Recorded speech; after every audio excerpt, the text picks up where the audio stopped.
అందరికీ నమస్తే అండి. కొంతమంది అత్తలైతే ఇంటికి కోడలు తెచ్చుకుంటారా, పని మనిషిని తెచ్చుకుంటారో తెలియదు. ఇంట్లో బట్టలు ఉతకాలి, గిన్నెలు తోమాలి, వంట చేయాలి, ఇల్లు ఉక్కాలి, ఇల్లు తుడవాలి, అత్తమామకు సేవ చేయాలి. దానికి కాళ్ళు చేతిలో గుంజిన అని చెప్పేసి ఓ మంచం మీద ఓ సోఫా మీద కూసిదనుకో, ఇక దాన్ని తిట్టింది కాక దాని తల్లిదండ్రులను కూడా తిడతారు. ఏమి ఎగురని నేర్పిరు మీ అమ్మ, ఇదేనా నీకు నేర్పిన పద్ధతి? అది కట్నం తేవాలి, అన్ని తేవాలి, మీ ఇంట్లో గుడ్డు సాకు చేయాలి, మళ్ళీ మీతో తెప్పించుకోవాలి. ఇంకా విచిత్రం ఏంటంటే అదే దాని బిడ్డే అత్తగారి ఇంటికాడ కనీసం అత్తకు ఛాయ్ పెట్టేయాలంటే బరుగవుతుంది. మళ్ళీ ఈగరని చెప్పదు. అమ్మ ఈడ మీ వదిన ఇట్లా చేస్తుంది, మీ మరదలు ఇట్లా చేస్తుంది, నువ్వు కూడా మీ అత్తమామకు అట్లా చేయమని చెప్పదు. 24 గంటలు ఫోన్లలో మాట్లాడుతుంది బిడ్డతోటి.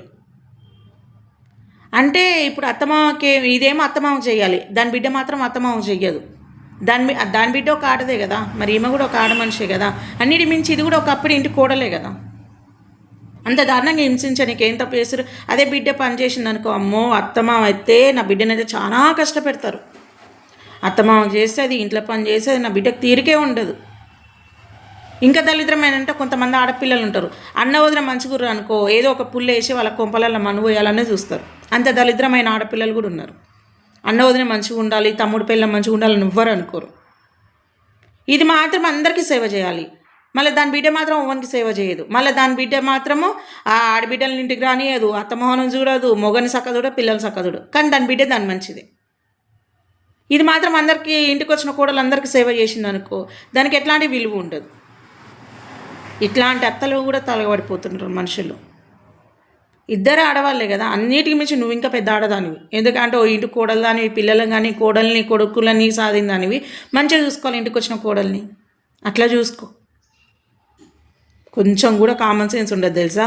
అందుకే మిమ్మల్ని తీసుకుపోయి ఓల్డేజ్ హోమ్లలో వేస్తారు, మీరు ఇట్లా చేస్తారు కాబట్టి. కొంతమంది అత్తలు మాత్రమే ఉన్నారు, అందరు ఉన్నారని నేను చెప్పట్లేదు, కొంతమంది మాత్రమే ఉన్నారు. అందుకే మిమ్మల్ని తీసుకొని ఓల్డేజ్ హోమ్లలో వేస్తున్నారు. మీరు ఇట్లా అసలు కొడుకు కోడలు మంచిగా ఉంటే ఓర్వరు, అట్లున్నారు. మరి అట్లాంటప్పుడు కొడుకుకి ఎందుకు పెళ్లి చేయాలి? అట్లనే ఇంట్లో పెట్టుకొని ఉండాలి. కనీసం వాళ్ళ ముందర కూర్చొని మాట్లాడినా కానీ ఓర్వరు. అదే అల్లుడు మాత్రం బిడ్డ ఒళ్ళ కూసినా ఏమనరు, బిడ్డ ఒళ్ళ కూసినా ఏమనదు,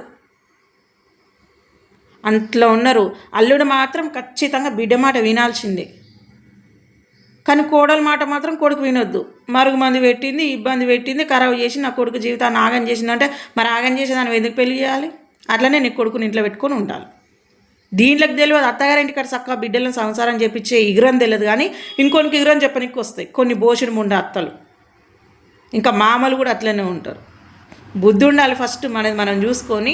బయట నుంచి తెచ్చిన కోడళ్ళని అనాలి, అప్పుడు ఎవరైనా ఒప్పుకుంటారు. కోడళ్ళని ఎందుకు రాష్ట్ర సంపన్న పెట్టారు? రేపు ఒకవేళ కర్మదేవి మీరు చేస్తే మోసేది వాళ్ళే.